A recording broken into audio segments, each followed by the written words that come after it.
Mesdames, messieurs, si je suis ici, aujourd'hui, c'est pour pouvoir me faire entendre de vous tous. Je parle pour toutes les générations à venir, mais aussi pour ma génération. Notre terre va mal. Nous avons détruit notre planète, notre seul lieu de vie, notre habitat. Vous l'avez vous aussi remarqué, j'en suis sûre. Et moi, j'aimerais croire que tout le monde le sait, le voit, et fait tout son possible pour l'aider à se rétablir. Mais je ne sais pas si c'est la vérité. Même pour nous, les causes de ce désastre sont floues.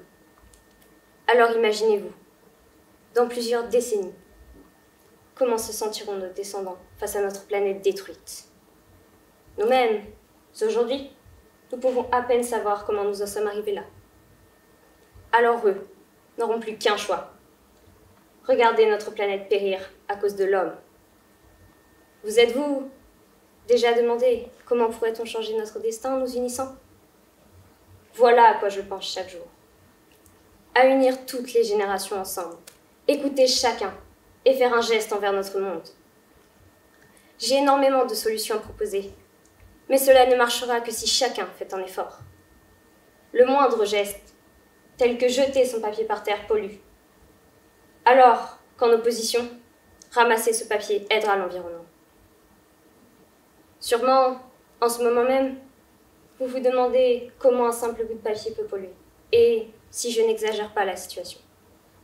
Non, je n'exagère pas. Il y a différentes échelles. Les grandes coopérations qui polluent sont nombreuses, mais moins que les hommes dans le monde. Pour vous le rappeler, il y a presque 8 milliards d'êtres humains dans le monde. Alors imaginez-vous, une plage où 8 milliards de déchets joncheraient le sol, et où on ne verrait ni même les galets, ni même le sable. C'est un désastre. En évoluant, nous avons détruit notre habitat. Bien sûr, mesdames et messieurs, je suis pour l'évolution. Mais cette évolution a un coût énorme. Certes, un coût matériel, mais un coût sur la durée de vie de la Terre. Un coût sur l'environnement. Et un coût sur nos vies à tous.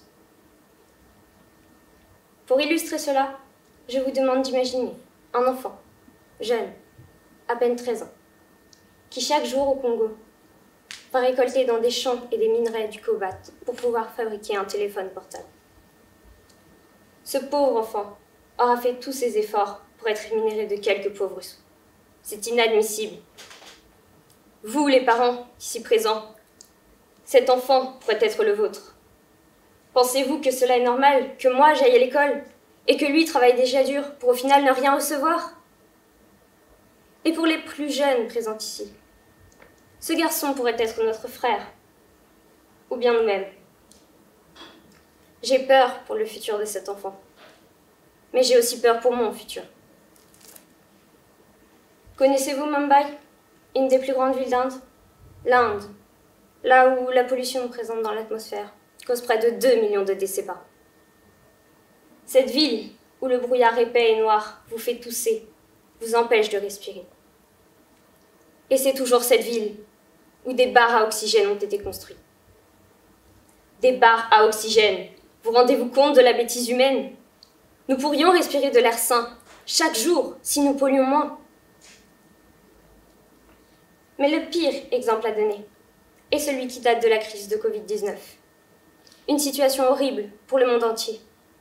Les taux d'émission de CO2 avant cette épidémie étaient considérables. Mais avec la réduction de l'activité humaine liée au confinement, nous avons des résultats. Les eaux de Venise se sont éclaircies. Des animaux marins sont revenus près des côtes et dans certains ports. Et j'en passe. Il y a des gestes simples à effectuer chaque jour. Vous les connaissez, c'est certain. Mais il ne suffit pas de les connaître. Le mieux serait de les appliquer. Voici les gestes simples que vous pouvez tous faire pour aider la Terre à se rétablir. Fermez le robinet pendant que vous vous brossez les dents ou vous vous lavez les mains. Prendre des douches plus brèves. Utilisez de préférence des produits naturels tels que le vinaigre pour nettoyer. Acheter des produits durables et réutilisables plutôt que des produits jetables, et j'en passe. Mais mesdames et messieurs, pour que ces gestes aient du sens, il faudrait qu'ils soient appliqués quotidiennement et par tous. Mais ils doivent aussi s'accompagner d'une vision réaliste du monde. Nous ne sommes pas seuls sur cette planète. Nous devons prendre soin de notre prochain, tout comme nous devons prendre soin de cet enfant congolais. Je ne dis pas que je suis parfaite. Bien au contraire, comme vous, je suis humaine et je fais des erreurs. Mais en nous unissant et en faisant tous attention, nous pourrions arriver à restaurer un minimum l'environnement. D'une part, pour nous et notre santé, d'autre part, pour les générations futures, pour qu'elles puissent vivre pleinement leur vie, sans craindre les conséquences que leurs ancêtres ont fait subir à la Terre. C'est pour cela que s'il faut agir, c'est maintenant. En nous unissant, vous, moi, les personnes âgées, les grands politiciens, prendre des mesures plus concrètes, comme réduire notre consommation en énergie, notre pollution. Les résultats du confinement sont la preuve qu'un changement rapide est possible. Certes, dur à organiser et difficile à vivre, mais nous devons bien ça pour notre planète. Vous, seriez-vous d'accord de retourner à ce mode de vie pour aider notre Terre? Mais même si vous en êtes convaincus, je ne sais pas qui prendra cette décision, ni quand. Merci à tous.